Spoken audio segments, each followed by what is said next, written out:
Welcome back, everybody. Today we are reviewing Resident Evil 4, probably the best chapter, well, one of the best chapters in the franchise. This is such an amazing game that I severely underestimated in the beginning as I started playing it.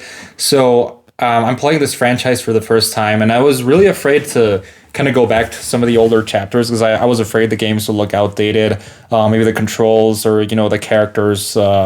Like the graphics and all that kind of stuff. And, honestly, when I started playing Resident Evil 4, I was like, oh my God, this game looks so outdated. It looks like the shooting felt so different. And, it's not bad, but it just took me completely back because I'm used to like more modern shooters and stuff like that with video games.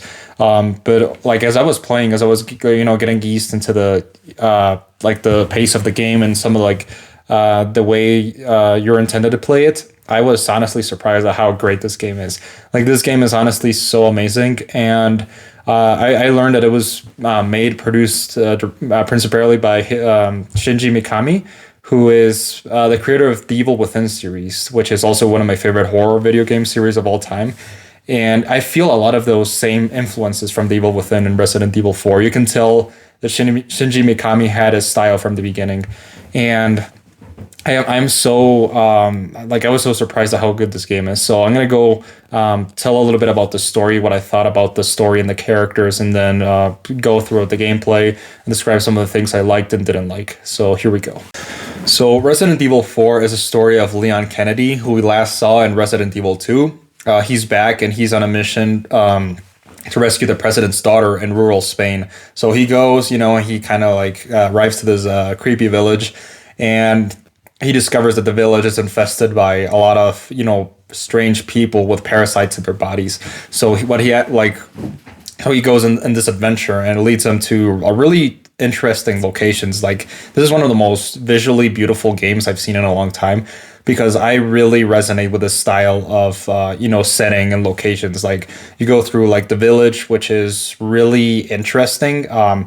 Also, it has a lot of different areas where you go and you battle different enemies, different bosses, and you go through a castle, and from there things get really interesting and really visually stunning. So obviously the graphics look outdated. Like that's a thing that I was worried about. Like in the beginning, like the graphics just look so 2005. But over time, you start getting used to them. And honestly, I enjoyed it. Like, this is one of the most enjoyable experiences I've had. The enemies are all terrifying. Like, the enemies are so scary. Like, the ganados, the enemies are... It's so funny because as a Spanish speaker, the game is infinitely more funny because their lines are in Spanish. But there's, like, the lines are so random and just ridiculous. Like, you can't help but laugh at the enemies. But it keeps its spirit still like that. The game is not, it's not like a negative on the game. Also, like the bosses are really fun to fight. There's a lot of sections that really, really challenged me. Like there's a boss that it's kind of like a worm with kind of like claws, and it's just like a really terrible monster. It looks kind of like the centaurs from Fallout 3.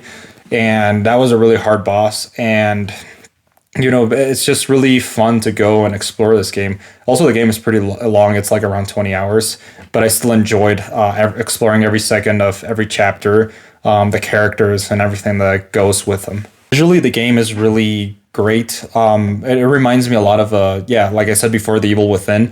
And also, like, it kind of, like, there's one section that reminded me a lot of Pan's Labyrinth, because it has, like, this is one of my favorite movies. It's directed by Guillermo del Toro.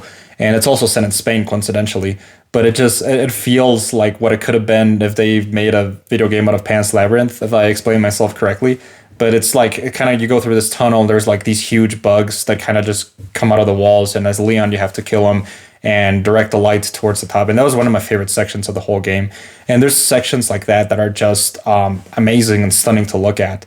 And this is a great game. This is such a great experience. The whole castle section of the game was really interesting and fun. I really enjoyed the way they introduced Ada into the new series. Like Ada Wong is probably one of my favorite characters in the Resident Evil franchise so far. Like I loved her in Resident Evil 2, and in this game, even though it feels kind of like more cheesy, like the dialogues between her and Leon, it honestly feels like the characters are pretty consistent throughout the whole franchise, even though Resident Evil 2, well, the remake was released in 2019.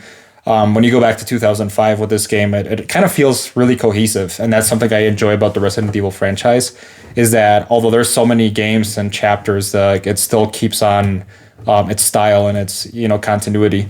And well, yeah, like the whole castle section has some really interesting enemies. Like the whole game, like it just feels really like out of a fairy tale sometimes. Like Resident Evil 4 is basically a fairy tale that you can play through. And yeah, it's really similar to like a lot of it has like a lot of medieval scenes and stuff like that, and like a lot of kind of like enemies that really scare you. Reminds me a lot of like H.P. Lovecraft stories, or things like that. And it has just a really distinct style, and that's probably like my biggest the biggest thing that I liked about the game. The only thing I wished it could have been better is the last section, like when you arrive to the island, because it just feels really different from the rest of the game. And honestly kind of like stands out. And as you finish like all the other chapters, you're kind of just tired and ready to finish the game.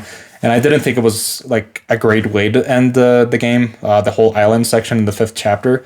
But otherwise, I don't think it takes away from the enjoyability of Resident Evil 4. I think this is a really amazing experience, one of the best Resident Evils in the franchise, and I really enjoyed how different this game was. Like the producers from this game weren't as scared to go in completely new different directions, and I respect them a lot for that. And it really set out Shinji Mikami's style in such a great way. But anyways, I'm going to conclude my review by saying I loved this game. I loved the 4th Resident Evil chapter. And I'm going to finish off with Resident Evil 5 and 6 over the next couple months in preparation for Resident Evil 8. I'll probably replay Resident Evil 7 because I love that game so much, and make a review of that too. But anyways, I think that's all for today. I'm going to give it as a final score, 90 out of 100. I really think it deserves to be top there with some of my favorite games of all time. And I guess that's all for today. So anyways, Resident Evil 4, great game.